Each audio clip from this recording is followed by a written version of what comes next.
Well, welcome back to the Kingmaker Podcast. It is so good to talk to some familiar voices, getting to meet some new friends, and circling back with protocols we've talked to in the past. This is Keith, and yes, we are recording another episode because there's been a few green candles in a row, so we can come out of hiding, we can come out of hibernation. So excited to talk to the guys from veSilo. Real quick, I'd like you guys to introduce yourselves and then we'll just get into it. See where veSilo has been since we last spoke and where things are going. I know there's some exciting things, so take it away, gentlemen. Well, thank you so much, Keith. Appreciate it. Always excited to be on the show. Aiham or AJ, I'm one of the founding contributors of veSilo. I look after business strategy and growth.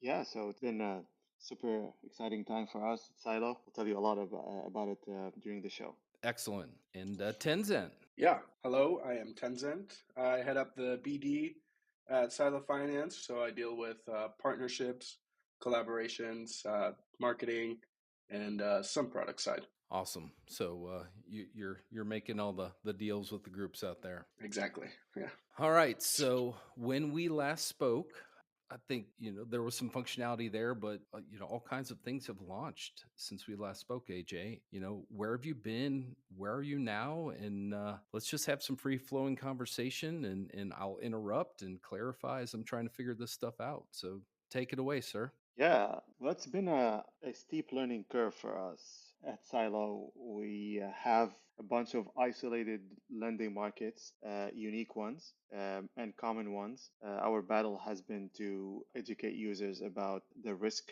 involved in lending in traditional lending markets versus our isolated lending markets. It's been a challenge. A lot of users simply in DeFi do not know. There is this big difference, and every time there is an incident, either an exploit, a hack, that conversation comes back to light. We're seeing lending. So for us, it's pretty much, well, how do we get users? How do we get liquidity first? How do we get users to borrow that liquidity without using any of the 50% of token supply that is owned and managed by the DAO? Because we think that the market is not ready for such a thing yet. Okay, so real quick, back to our first conversation, you talked about how you're working through the education of people in DeFi. What are some of your highest lessons learned, or your big lessons learned in trying to explain that? Has there been any like aha on here's the elevator pitch that works? Yeah, absolutely. Well, we still have not. I don't think we have not figured it out yet. Some very highly educated users understand it, and especially high net worth individuals understand it, what we call whales. But as far as educating users or finding the aha moment, we still have not.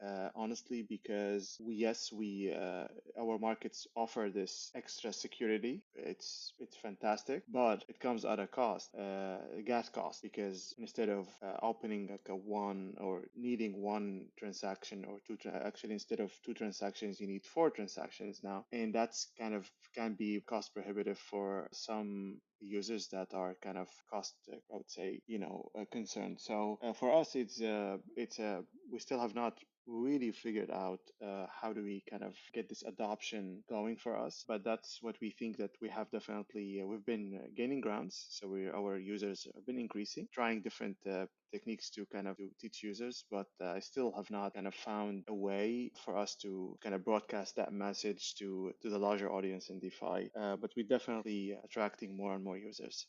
Okay. So before we started recording, we're talking about a few other protocols, not naming them, but just we're talking about some other protocols on, sort of their strategies of gaining users and subsidizing that and utilizing the Curve convex ecosystem. I also do recall when we spoke the first time, it was sort of on the heels of a rather large and timely at the time CVX purchase, and viewing that as an opportunity to get some liquidity. How has that strategy changed over the last several months? Yeah, so maybe you can go ahead. Go ahead. Yeah, I can I can speak to that a little bit, but so yeah, I mean we had that large purchase of Boatlock CVX, so we ended the DAO ended up accruing 260,000 CVX, for which we still lock to this day, and we initially used it for our regular silo Silo Frax at the time, but now it's Silo ETH. Liquidity pair for a governance token, and it nets great results. You don't have to spend any emissions on incentivizing this liquidity anymore, but it still is kind of at a huge cost to the DAO. So every month we are kind of losing out on some opportunity cost. But recently we had the launch of our stablecoin, Zai, currently backed by USDC and ETH, but we have like 5 or 6 more assets, including Geo, Wrap, Staked ETH, CVE, that are going to be seeded with Zai liquidity. And with the launch of Zai, we actually took a large portion of our DAO holdings and we provided some pull to the pool. And so what it's actually done is now we're able to we switched our incentives over from Silo ETH to the Zai Frax BP pool, leveraging obviously the Frax gauge as well. And we have large incentives on there from outside people without incentives directly from us. But we seeded the pool with around $3 million, and essentially we've been able to earn back all of our costs and then some, I believe, for liquidity mining, which is has been awesome. It turns us into a net positive cash flow from liquidity incentives. Well, I think the biggest, since we talked first time and now, the biggest change in mentality that happened for us is kind of adapting to this severe market conditions. What we believe is going to be a long winter, which is you must find ways to make revenue, otherwise you won't survive. And if that obviously we have a runway that is enough for 3 years, 4 years. So we're here for definitely a long term without even touching anything related to the silo tokens that we have in the treasury. However, our mentality has shifted is that we have to find ways to make money. And Zai, or the stablecoin, the over collateralized stablecoin, is a way for us to make money. And now tie that with our holding with CVX, or what Tenzent talked about, and incentivizing that curve pool and earning back all the costs associated with that. We kind of, and users borrowing Zai and paying us fees for that. We have started to see some sort of revenue flowing back to the protocol. Now, this revenue we will announce on Friday. We have a way to put it to use, to good use, that will benefit the protocol. And that's kind of the biggest change, I would say, internally, is that yes, we definitely need to push this risk isolation narrative. We want more users to use our protocol, and we need incentives on top of everything. Not, security is not enough as an incentive. You need to also lure users with rewards, and I think we found way to do both, and that's kind of the biggest change, I would say. So with new people coming in and borrowing Zai, what's the current market cap of Zai? Is it where you had it, or has been minted by people coming in and borrowing, or where does that currently stand? Yeah, it's a still it's we create we've intended for Zai to be to be used as a stable coin that can be borrowed within the protocol. It's not external stable coin that users can. So yes, we've today in the curve pool there's around, I would say, I'm not sure, it's probably $7 million available on both sides of liquidity. And so we're talking about probably 3.5 million, actually 3.3 million Zai borrowed into existence, and users are paying around 3% APR just to borrow it. And that's for us. It's not a model that will necessarily scale easily, but it's also we're generating lots of insights into how this stablecoin should work within the protocol. So that's kind of pretty much where Zai is. So yes, users borrow it because there is an easy way to really farm some rewards. But as far as Zai flowing back to the protocol and being used as collateral to borrow other assets, we still have not seen that. And that's number one, because in the market right now, there isn't really demand on borrowing assets that much, other than probably liquidity staking derivatives or ETH for that matter. So that's because of market conditions. Second, we still have not acquired large amounts of liquidity, and that's fine. That's part of really finding ways to do it. So it's still the model that we have in mind. We're trying to kind of test. It still have not come full picture, I would say. So, but we're hoping that that's going to change soon. You do know if you back your stablecoin with nothing, you can mint as much as you want, right? Yeah, Yeah. no, totally, Some totally. other people have tried that. It hasn't worked out, but Well, yeah, you can't do that, and certainly we're we have the protocol's money actually invested in Zai, so we have to back it with good assets. Otherwise, we we were in trouble. There you go. So you mentioned LSDs. Before we get there, can you just go back one time? Just what is the basic concept of your silos? Why is it so important? What do and again, I realize that it's not as capital efficient with all the transactions for the retail folks, but why is it more safe? Why does it protect the assets and protect the users when utilizing your silos? And then let's talk where's the growth right now? LSDs, you mentioned ETH. Saw some things about Rocket Pool ETH on Twitter today. Our ETH. Let's dive into that a little bit more. Yeah, so just to kind of like to sum up what we do is that let's take a lending protocol today, traditional lending protocol like Compound V2, for example. You have a bunch of tokens that they sit in one smart contract. So you are as a user, regardless of the token that you've deposited, you are as secure as the weakest token asset in that pool. This means exactly, if one token asset in Compound V2 gets exploited or heavily shorted or whatever that is, you are exposed to that risk, even though you've not deposited the same token asset. So back, for example, to recently, we've seen some sort of short squeeze on Curve in Aave, and everyone were kind of was worried about that simply because even users that did not deposit Curve, because simply it's a shared pool and shared pool protocols, they all users share the same risk, even if they hold different tokens in the shared pool. So one asset poses risk to every other asset. So that creates a problem for these protocols, because now every time they add an asset to that shared protocol, well, they also increase risk. So that's why we have not seen those protocols adding more assets to their pool. They kind of have five, six assets. Even recently, after the curve short squeeze on Aave V2, you've noticed that they have actually deactivated collateral for so many token assets so that now when you go there, you will see probably four, five, six assets, and that's it. That's exactly because the model just doesn't scale. What we've created, we you can think about our markets. We call them silos as mini Aves. So you have one market, let's say for Curve, ETH, and Zai. That's it. Three assets. Another market could be CVX, that's actually CVX, ETH, Xi. Then you have one market for USDC. It's USDC, ETH, Xi. These markets are isolated. However, because these three markets they share two bridge asset between them, which is ETH and Xi. So a user can deposit Curve, borrow ETH from the Curve market, and then take that ETH to a different market, let's say USDC. They deposit that ETH in the USDC market and they can borrow USDC.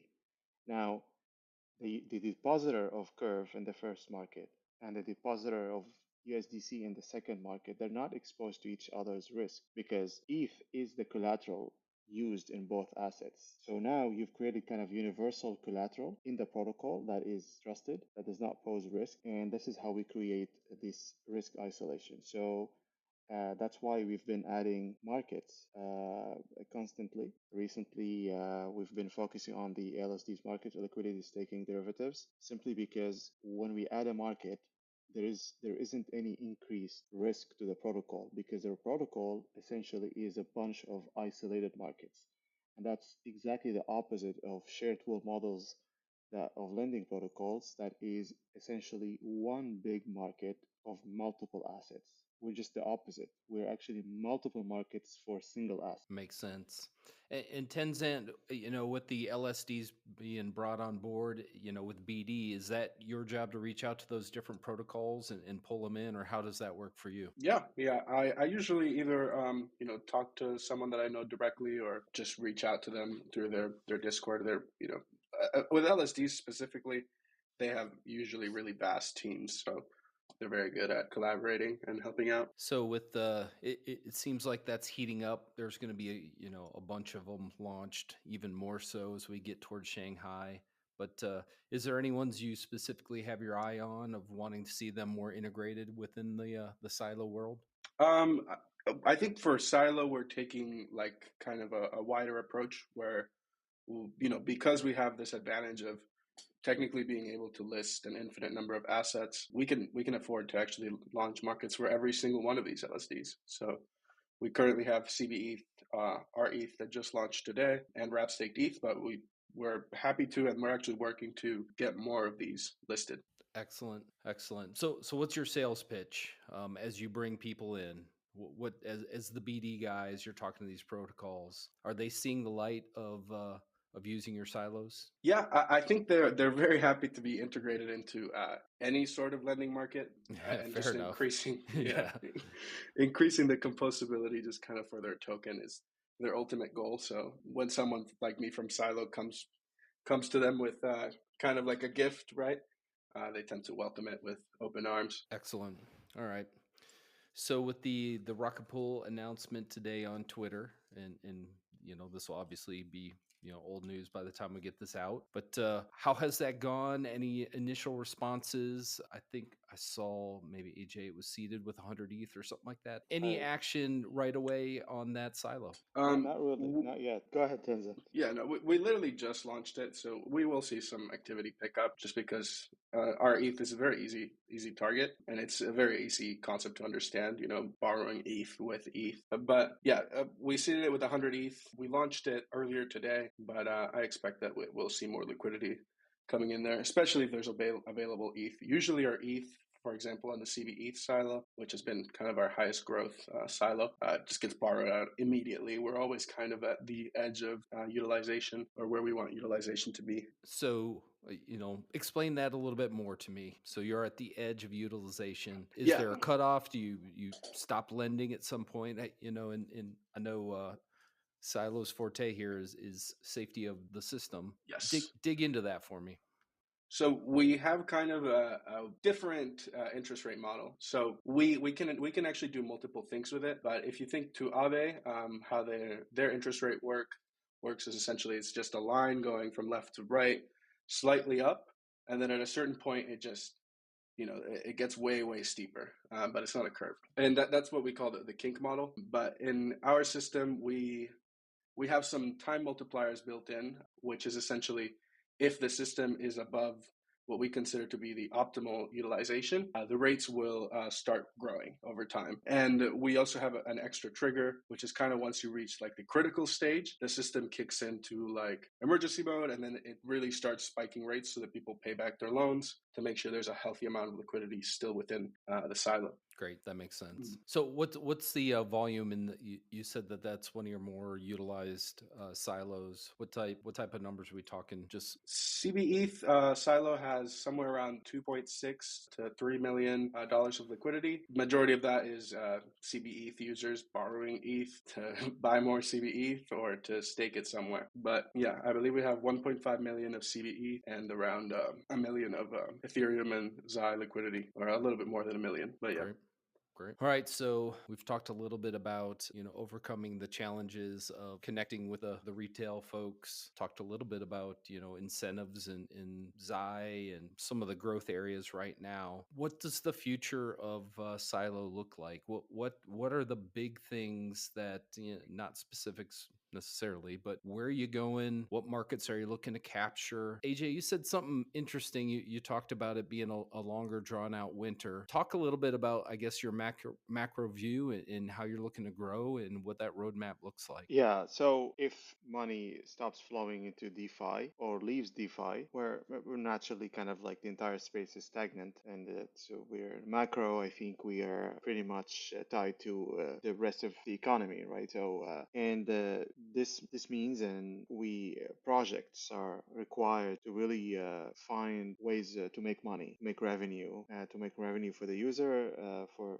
token holders, to make money for the protocol itself, the protocols themselves. I don't know honestly where we're headed to. Just to be personally, I don't know. It's just we're entertaining all scenarios, but we think that it's going to be a long time until we see another bull. So until then, for Silo itself, we need to focus on two things. We need to, because I'm actually convinced that there isn't much lending activities going on right now for kind of like the longer tail of assets. So this means that we need to find ways for us to kind of like explore areas to actually create this use. And so, for example, you've got a long tail of assets with large user base, but then these assets still don't have money markets. Yes, there isn't necessarily enough lending or demand for lending for borrowing these assets. That's correct, but maybe there is a demand for using these assets to maybe borrow a stable coin. This is exactly where kind of like we're trying to go a little bit in that direction. The risk isolation is way more important than any time before, because of now we're seeing more and more projects being created. We're seeing liquidity sometimes dry up.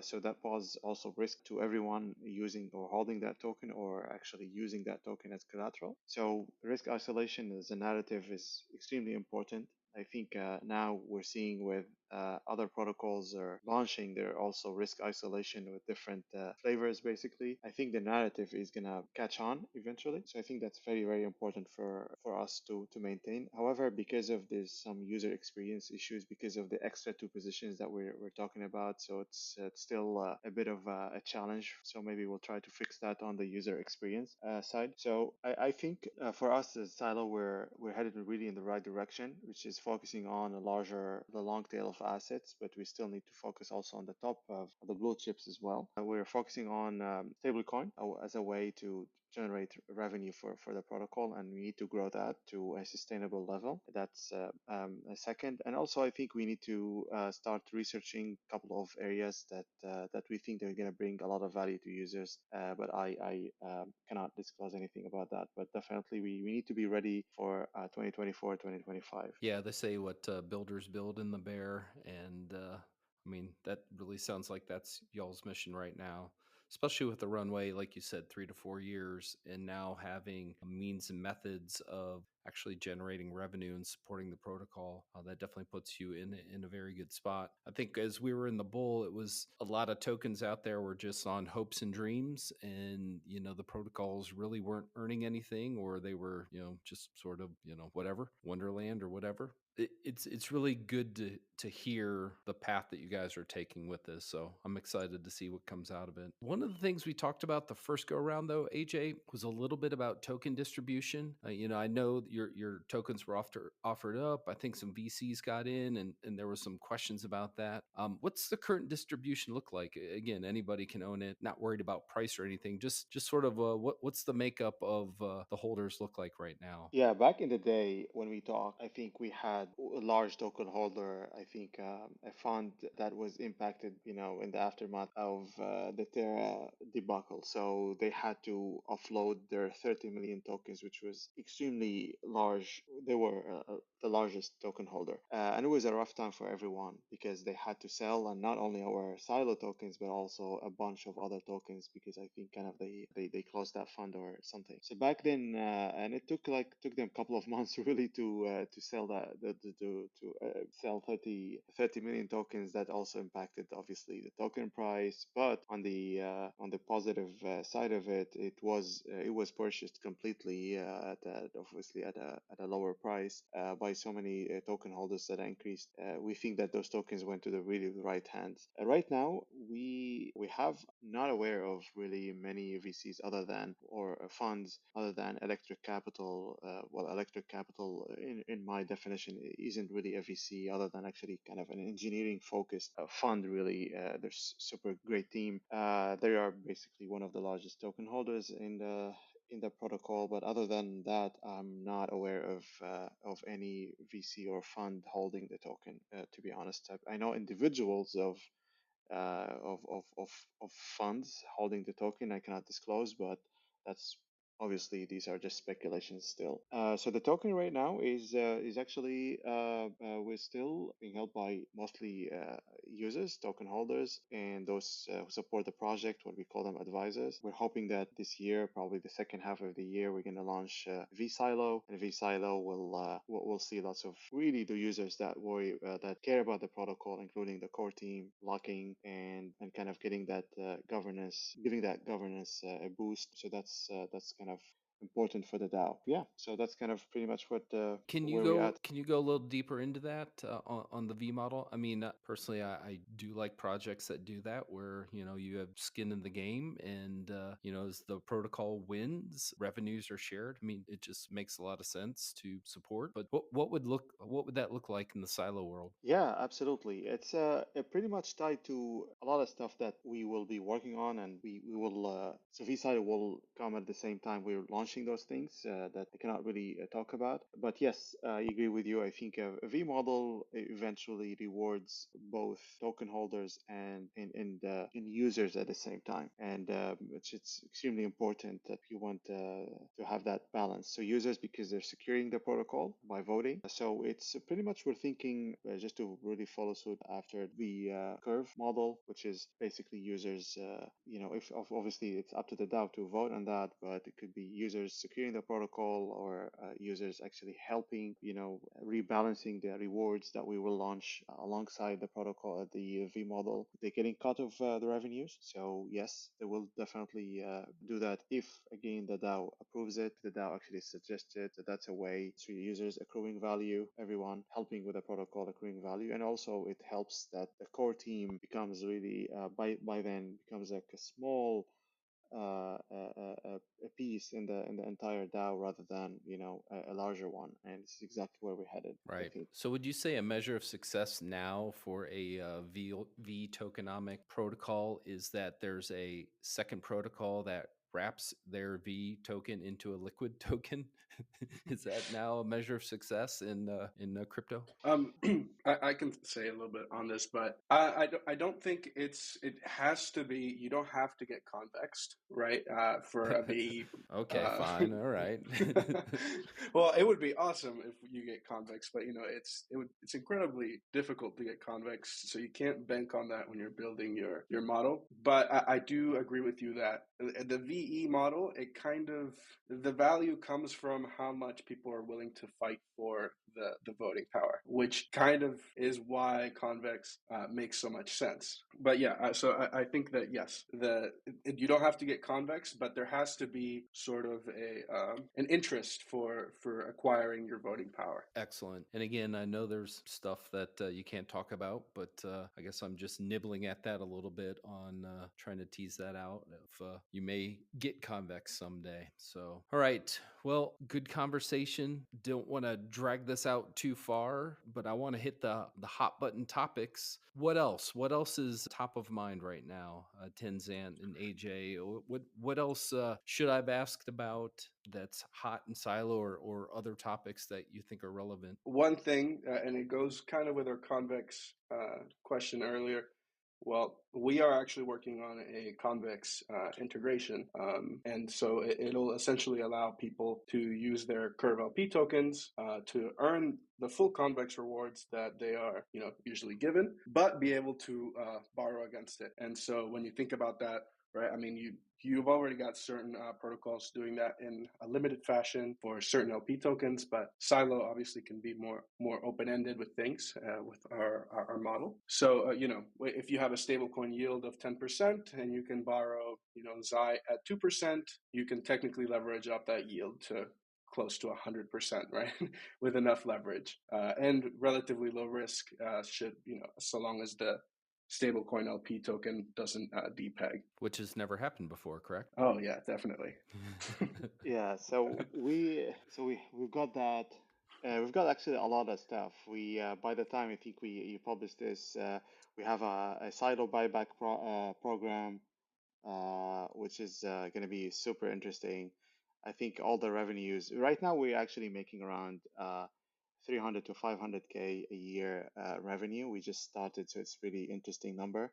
Still not super high, but it's not bad at all for Yeah, it's not nothing. right. It's not nothing, right? So we yeah, exactly. And so we're gonna be buy using that money, that revenue to buy back the token and distribute it to users in strategic silos. So technically, it's up to the DAO to decide. But would be like, for example, if you deposit ETH, you would be earning these rewards passively, but just by being a depositor, or we could direct those rewards to the borrowing side. We could reward users if they borrow a certain asset, or we could do both. That's another thing Tenzent said. We're super excited about the convex integration. I think that's just a big one. It's in audit right now because it's extremely important. We're extending new credit lines, so Zai supply is going to increase, and we are making Zai available to users from Ohm to borrow it with staked also Lido's staked ETH, CB ETH. So we're expanding the collateral that can mint Zai, which is extremely important. We are also experimenting with a fixed rate interest rate model in USDT and DAI. So if you deposit DAI, you could borrow Zai at a fixed interest rate. We want to actually just keep experimenting. It's exactly our kind of growth motto, really, just to keep experimenting with things until we kind of and learn exactly what users need. So we've got a lot of stuff that we're working on, and again, it's hopefully it's eventually will all these learnings we're gonna package them in a nice way eventually, and design a V model around that will make everyone it kind of will make the project more sticky to users and token holders as well. So I'm super fascinated about the silo buyback loop because as you grow and as some of these different products or in some ways experiments finding the right market fits grow, more revenue means more buyback or maybe even higher price of the buyback, and those rewards for people being involved, more incentives to being engaged, and maybe that bar clearance for lower retail people, maybe it becomes much less of a barrier because the incentives are there.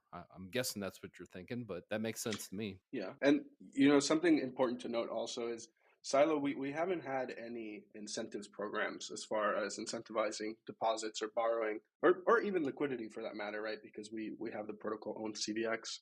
So Silo has kind of grown in TVL over time completely organically. It's really users that want to borrow. It's not users that just want to leverage your yield and dump your token.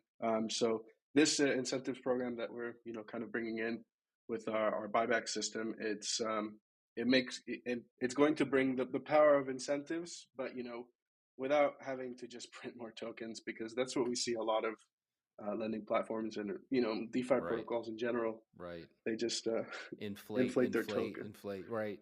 And yeah, you incentivize with what you bought back, and then those are locked to earn more revenue by the people involved, and yeah, that feedback loop is the way it should be done. That's really fascinating. So then there'll be like just one token left at some point, and just fractions of it, right? Yeah. In a perfect world, I guess. All right. Well, man, that's fascinating stuff. Anything else? Anything else you can share with us? Arbitrum. We are going on Arbitrum. I'm not sure when this is going out, but we might already be there by the time you're hearing this. So we're coming hot for Arbitrum. We're gonna be there soon. We're gonna start testing out with a few markets, and sort of GMX, expand from there. GLP. We have GMX, but yeah, we have a long list of assets. We can list a good amount of assets, but we're moving forward there. Yeah, it is Arbitrum season, so that's a good place to be with DopeX and everybody else playing over there. Okay. All right. Well, gentlemen, I really appreciate the time. Fascinating learning what's going on. I'm going to be honest, being a retail person, Silo is one of those ones that I'm still trying to wrap my head around just because of my smooth brain here. But I'm not going to give up. I'm going to make sure I understand. In it really makes a whole lot of sense to me what y'all have coming up as far as the tokenomics and some of the different things coming into play. So I look forward to lurking and watching and nibbling in on what exists out there. So, AJ, any final words for us all? Thank you so much for always being connected to our project. We're very optimistic about the space. We just started at Silo. We have a phenomenal team that kind of work really like nonstop to not only shipping good product, but also improving what we have. I think we're very excited about the future of Silo. I think we're also proven to be very solid. Our code, our patience also.